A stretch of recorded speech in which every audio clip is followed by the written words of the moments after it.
Hey guys, welcome to my channel. আজি মই আপোনালোকৰ ওচৰলৈ লৈ আহিছোঁ পেপাৰেৰে বনোৱা কিছুমান ফুল আৰু এই ভিডিঅ'টো পঢ়ি থকা ল'ৰা-ছোৱালীসকলৰ বাবে বা সৰু সৰু ল'ৰা-ছোৱালীসকলৰ বাবে বিশেষ সহায় হ'ব বুলি মই ভাবিছোঁ কিয়নো তেওঁলোকে শিকিব পাৰিব যে পেপাৰ ক্ৰাফ্টেৰে আমি কেনেকৈ ফুল বনাব পাৰোঁ বা ডিফাৰেণ্ট শেপ ফ্লাৱাৰ কাটিং কেনেকৈ কৰিব পাৰোঁ তেওঁলোকে হয়তো শিকিব পাৰিব গতিকে বলক ভিডিঅ'টো দেৰি নকৰি ষ্টাৰ্ট কৰোঁ বলক এয়া মই লৈছোঁ সুগাৰ পেপাৰ যি বজাৰ সহজে পোৱা যায় বা আৰ্ট পেপাৰ ল'লেও কোনো কথা নাই এয়া মই লৈছোঁ ইয়াৰ মেজাৰমেণ্টটো হৈছে দীঘলটো মই লৈছোঁ 8 সেন্টিমিটাৰ আৰু বহলটো 8 সেন্টিমিটাৰ লৈছোঁ এতিয়া ভিডিঅ'টো দেখাৰ ধৰণে মই ইয়াক ফোল্ড কৰি লৈছোঁ সমানে দুইখন পেপাৰ এনেকৈ ভিডিঅ'টো ভালকৈ চাই ল'ব দুইখন ফোল্ড কৰি লৈছোঁ তাৰপিছত ফোল্ড কৰাৰ পিছত আকৌ এবাৰ ফোল্ড কৰি লৈছোঁ এয়া ভিডিঅ'টো চাওক ফোল্ড কৰাৰ পিছত ভালকৈ আমি ফোল্ড কৰি ল'ব লাগিব আৰু এতিয়া এটা কোণ লৈ পেনি ইটো কোণৰ লগত সমানকৈ মই মিলাই দিছোঁ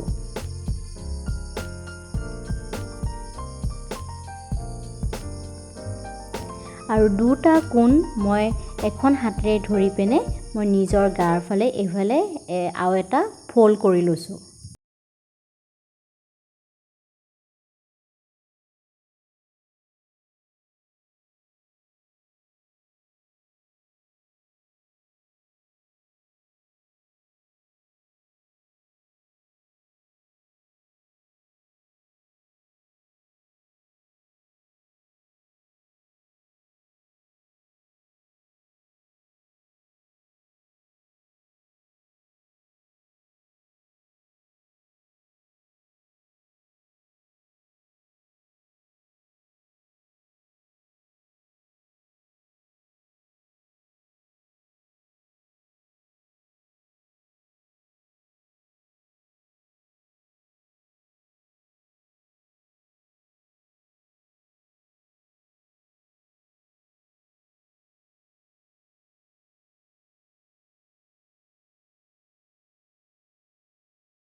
একেই আগৰ যেনেকুৱা ফুলটো বনাওঁতে আমি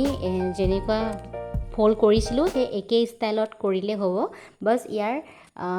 যেতিয়া আমি ড্ৰ কৰোঁ সেইটো অলপ বেলেগ এই ড্ৰ কৰাটো চাই লোৱা আগৰটো অলপ বেলেগ আছিলে চিম্পল আৰু এতিয়াতো অকণমান বেলেগ ইয়াত অকণমান কোণ এটা আঁকি দিছোঁ তাৰ পৰা এডোখৰ কাটিং কৰি দিম এইটো অলপ কোণটো দিয়াৰ কাৰণে ইয়াৰ শ্বেপটো বেলেগ হৈ যায় ভিডিঅ'টো ভালকৈ চাই লোৱা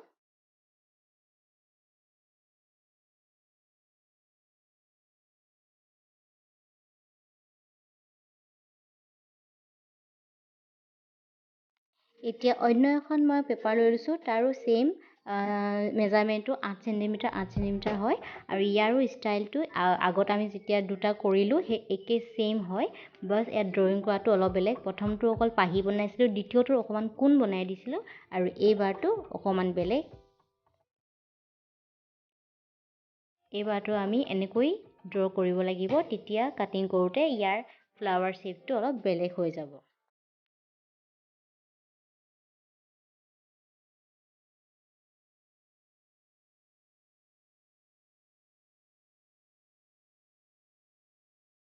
এয়া হৈ গ'ল আমাৰ পেপাৰ ক্ৰাফ্টৰ ফ্লাৱাৰ বাছ আমি মেজাৰমেণ্ট একেই লৈ পেনে আমি শ্বেপ অকল ড্ৰয়িং কৰা শ্বেপটো বেলেগ কৰি দিলে আমাৰ ফ্লাৱাৰ শ্বেপখিনি বেলেগ হৈ যায় গতিকে এই ভিডিঅ'টো চাই আপোনালোকে কিবা এটা শিকিলে বুলি মই